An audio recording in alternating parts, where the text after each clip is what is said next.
예, 금요일 비하인드 뉴스 시간입니다. 이성대 기자가 나와 있습니다. 첫 번째 키워드 볼까요? 네, 첫 번째 키워드 보겠습니다. 까칠한 사퇴문. 예, 아마도 오늘 사퇴한 김의겸 청와대 대변인 이야기 같은데 어떤 부분이 까칠하다는 겁니까? 네, 그렇습니다. 오늘 오전에 사퇴문을 청와대 출입 기자들한테 문자로 보냈는데, 자, 보시는 것처럼 스스로가 자신을 까칠한 대변인이다라고 이렇게 적어놨습니다. 예. 자, 실제로 이 사퇴문을 좀 천천히 읽어보시면 군데군데 까칠한 부분들이 보여서 2차 논란이 좀 일고 있습니다. 예. 특히 이제 오늘 추가로 내는 해명 중에 앞서 보도도 했지만 이제 주택 매입을 아내가 상의 없이 내린 결정이었다. 이렇게 또 추가 해명이 나오기도 했습니다. 그렇습니다. 그래서 그것도 좀 논란이 있는 부분이 있다라는 건데 바로 좀 보시면 이런 얘기를 했습니다.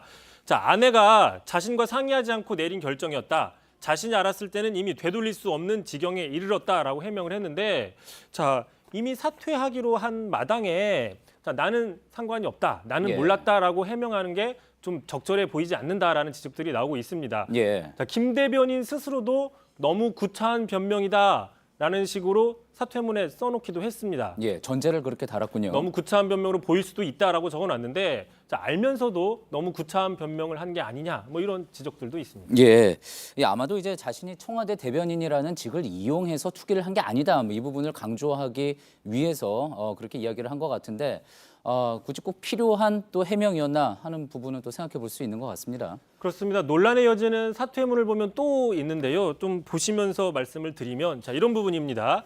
자, 자신의 집을, 내 집을 사고자 하는 사람을 기자들이 좀 소개시켜주기 바란다. 시세 차익을 보면은 크게 쏘겠다. 지금 10억 이상 난다고 기사들이 나왔기 때문에 그러면서 바로 농담이었다라고 적어놨습니다. 자, 지금 이번 사태의 본질 또 핵심 원인으로 해석이 되는 게 부동산 투기 의혹인데, 자, 부동산 투기 의혹에 대해서 좀 지나치게 가볍게 접근하는 거 아니냐, 농담식으로 접근하는 게 아니냐라는 지적입니다. 자, 물론 이 역시 김 대변인이 자, 이건 투기가 아니다라는 거를 항변하기 위한 걸로 해석이 될 수도 있지만 사퇴문에까지 이렇게 적는 거는 좀 적절해 보이지 않는다라는 얘기도 있고, 자, 또 하나 있습니다. 기자들한테도 당부를 하나 있는데 다시 한번 좀 보시면요. 기자들한테, 자, 기자 여러분은 기사를 쓸 때 위에서 내려오는 지시들 그대로 쓰지 말고 좀 한번 생각해 보길 바란다. 당신들의 선배들은 지금 머리가 굳어 있기 때문에 생각을 바꾸기 어렵다. 자, 여러분은 젊지 않습니까? 젊지 않습니까? 내일의 주인공입니다. 자, 이것만 보시면 지금 기자 초년병들한테 당부하는 느낌이죠. 그렇게 보이는데, 자, 청와대 출입 기자, 저도 해봐서 알지만 보통 반장급은 한 15년 차 이상, 20년 차 이상 기자들이 많습니다. 자, 일부는 김의겸 대변인과 나이가 몇 살 차이 안 나는 사람도 있습니다. 그런가요? 자, 그런 사람들 입장에서는 이런 그 발언이 어떻게 보일지 해석이 좀 안 된다 싶은 건데, 자, 물론 기자 선배로서 또 대변인으로서 떠나는 길에 하고 싶은 이야기를 하는 것도 이해가 되지만 지금 박수 받고 떠나는 게 아니라 본인의 부동산 투기 의혹으로 불명예 중도 퇴진하는 상황에서 이런 얘기하는 게 적절하냐, 이런 지적들이 있는 겁니다. 예, 앞서 저희가 보도해드리기도 했지만 제 나이에까지 전세 살고 싶지 않았다. 이런 어떤 부분 또 공감 가는 부분도 있었었는데 보통 이제 간결하게 쓰는 사퇴의 변이 길어지다 보니까 이런 논란들도 또 생겼던 것 같습니다. 그래서 지금 여권 입장에서는 지금 문제가 뭐냐면 김 대변인의 문제가 다른 장관 후보자들까지 번지는 게 아니냐, 지금 이런 걸 걱정하고 있는데, 자, 실제로 바로 오늘 조동호 과기부 장관 후보자 같은 경우에는 엊그제 청문회에서 유학하는 아들이 고급 외제 승용차를 탄다라고 비판이 있었는데, 자, 이에 대해서 했던 대답이 오늘 다시 논란이 되고 있습니다. 직접 들어보시죠. 예. 상식적이라고 보면 매년 애들 유학 자금으로 다 전액 보내신 거거든요.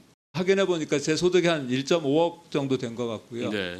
그리고 그 전세 자금을 올렸습니다. 그래서 그 전세 자금에 들어간 것 같고요. 예. 그러니까 세입자의 전세금으로 올려서 아들을 도와줬다. 결국 이 얘기는 본인이 다주택자면서 집으로 돈을 벌었다. 이걸 대놓고 얘기한 셈이 된 것 같기도 합니다. 예, 두 번째 키워드 볼까요? 자, 두 번째 키워드 보겠습니다. 자, 박영선을 잡아라. 예, 박영선을 잡아라.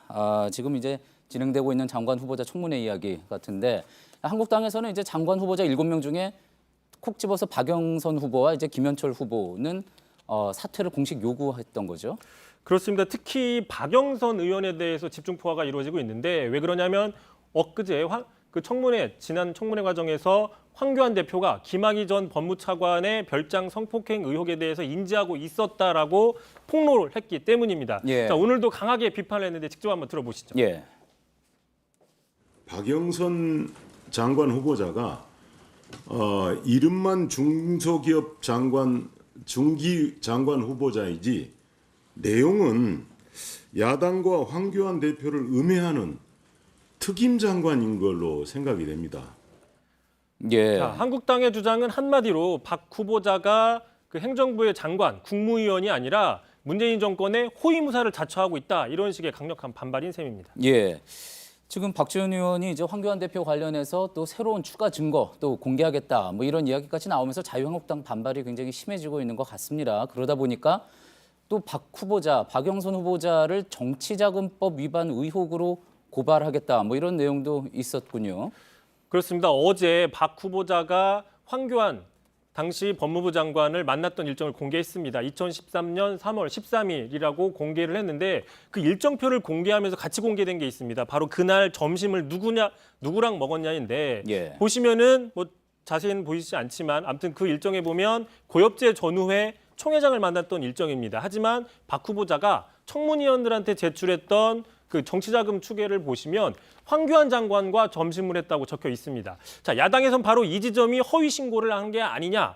따라서 정치자금법을 위반했다라고 비판을 하고 있는 건데 예. 뭐 착각해서 잘못 적었을 수는 있습니다. 하지만 또 다른 논란이 일어나고 있는 거는 그 오찬을 했던 사람이 박 후보자의 지역구 사람이었다라는 얘기도 있어서 예. 뭐 별개로 좀 더 한국당에서는 지금 문제 제기를 하고 있습니다. 예. 그동안 이제 장관 후보자 청문회에서 현역 의원 불패다 뭐 이런 이야기도 많았었는데 이번에는 결과가 뭐 어떻게 되든지 간에 여야가 계속 부딪히는 거 다음 주까지 이어질 것 같군요.